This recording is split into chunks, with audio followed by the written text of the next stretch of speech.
We knew it was going to happen at some point.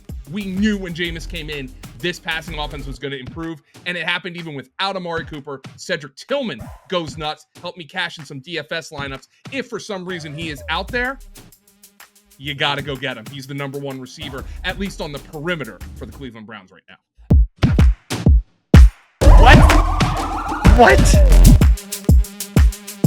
Why are you shaking your head? You're welcome.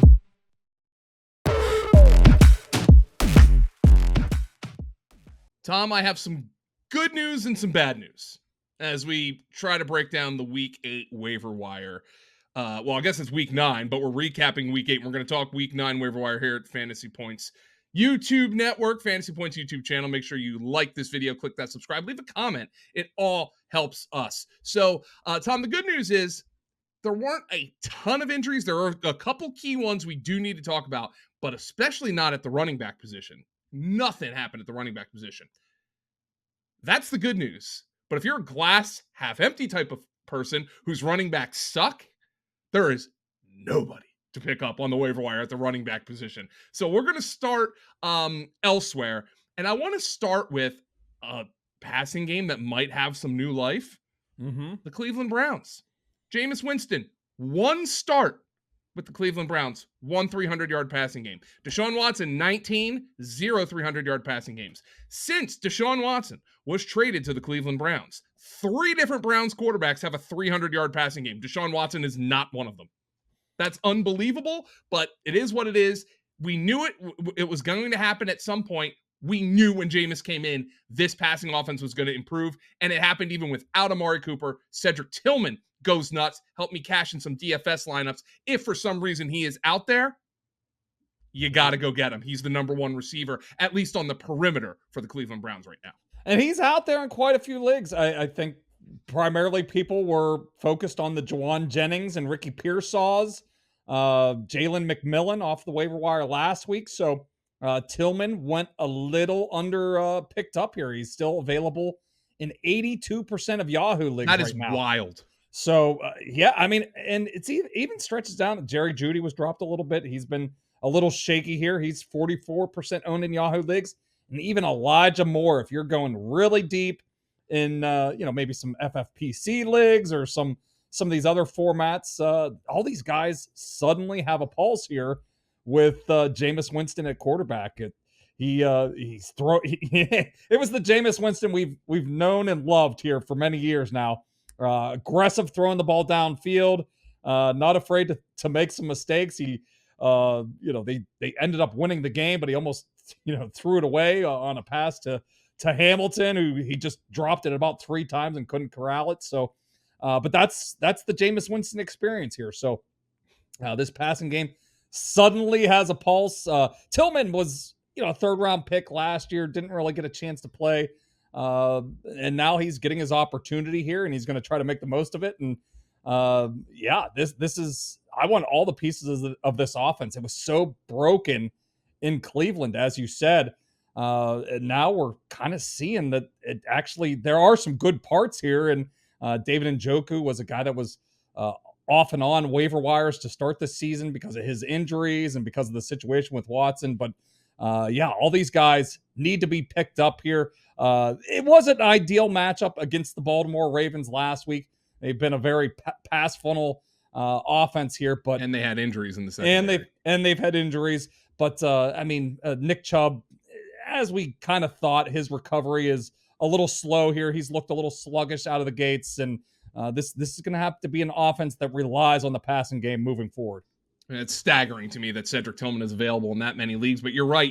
I think there probably were people who were prioritizing DeAndre Hopkins. If he was out there on the waiver wire, obviously he goes to Kansas City and doesn't make a huge impact in his first game. But I feel like things will be coming along. Matthew Stafford, Tom, he's available if you need a quarterback. Like think about these guys now vis-a-vis Patrick Mahomes. Matthew Stafford's available in 60% of Yahoo leagues. He now has Cooper Kupp and Puka Nacua back.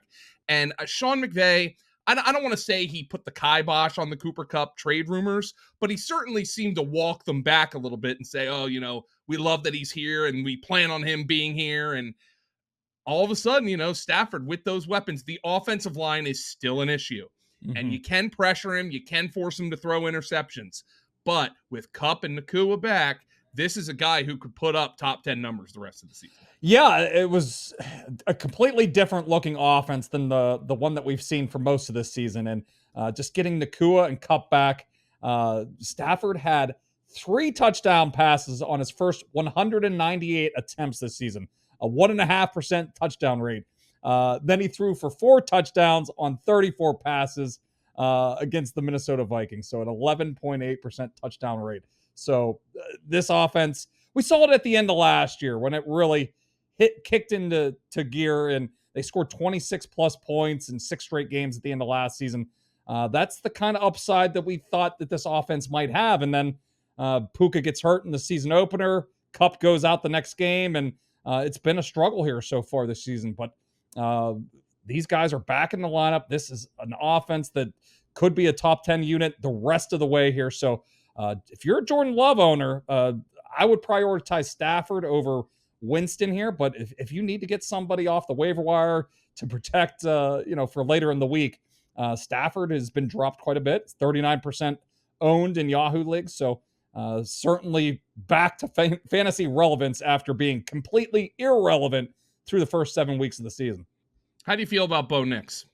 By the way, I got Bo Nixed in a freaking in our long-term college paper league, which we've been God, that's got to be close to 20 years now, Tom. Yeah. I got Bo Nixed. I have the second highest scoring team in the league, and I'm going to lose to the highest scoring team in the league. Yeah.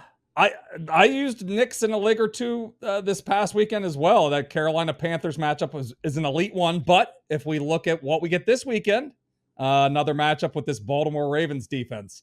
We'll see if this Broncos passing attack is able to take advantage of it like we saw them do against Carolina Panthers. But I think this is another week. If you played him, maybe you run it back with him if he's available. He still gets most of his fantasy production from his feet here. He's averaging 6.2 fantasy points per game as a runner so far this season. But if we're going to get a little bit of a ceiling potential in the passing game as well, I think he's certainly viable. And this week 9, if you're looking for a streamer here, if your Jordan Love is out this week, Bo Nix is certainly available in a lot of leagues here, 25% owned in Yahoo leagues. So you can pick him up and play him in this matchup. Tom, let's go down to the wide receiver position where we had a couple of key injuries. Now, as of recording, we do not yet know the extent of the Stefon Diggs injury in Houston. It does not look good. They typically know if it's an ACL right away, but I wonder if they're looking for associated damage. But nonetheless, Stefon Diggs went down with a non-contact knee injury. They play on Thursday night this week, so we know he's not playing in that game. Nico Collins is expected to come off the IR when he's eligible in week 10, which is good news. Tank Dell finally got in the end zone after that awful Anthony Richardson interception in week 8. But is there life here for John Mechie, Xavier Hutchinson? Is there anybody you're interested in here outside of Dell and Collins? Yeah, I think I'd take a shot with John Mechie here. He's a second-round draft pick from a few years ago. It seems like he's more of the direct replacement for Stefon Diggs here. He saw a little bit of uptick in playing time last week. Xavier Hutchinson has been the Nico Collins replacement as the perimeter receiver. So, and he has done absolutely nothing since stepping into the lineup here. So I think I'd probably turn to John Mechie here. Hopefully just an uptick in opportunities. Hey, we're still getting an offensive, offense that's led by CJ Stroud here. So I would look at John Mechie as a potential, fill in here. I don't know if I'd be willing to put him in a lineup just yet, but if you're looking for a guy to stash on your bench to see what happens the rest of the season, I think John Mechie would be the guy. One guy I want to talk about because of an injury, that's Parker Washington of the Jacksonville Jaguars. He's available in virtually every league. The Jaguars lost Christian Kirk for the season. It is confirmed he will be out. He had surgery for a broken collarbone. He was writhing around in pain. That was a nasty looking injury. You have your shoulder problems twice with my collarbone. That is not a fun injury. Gabe Davis was banged up with a shoulder injury. He's been in and out of the lineup. And then, of course, we have the kind of confusing situation right now that has to do with Brian Thomas, the rookie receiver. He's dealing with a chest injury. Jeremy Fowler of ESPN said it's a 2 to 4 week injury. Doug Peterson came out today and said Brian Thomas has a chance to play this weekend. Nonetheless, it does look like his status is going to be up in the air. And Parker Washington, I think he has a kickoff return for a touchdown this year, or a punt return, one of the two. Hasn't done anything as a receiver, but he did score 2 touchdowns as a rookie, really when he had to come in for injured Jaguars last year. So Parker Washington, look, this offense is not good. Trevor Lawrence is meh, but they might need to throw the ball to somebody, and Parker Washington's going to get an opportunity.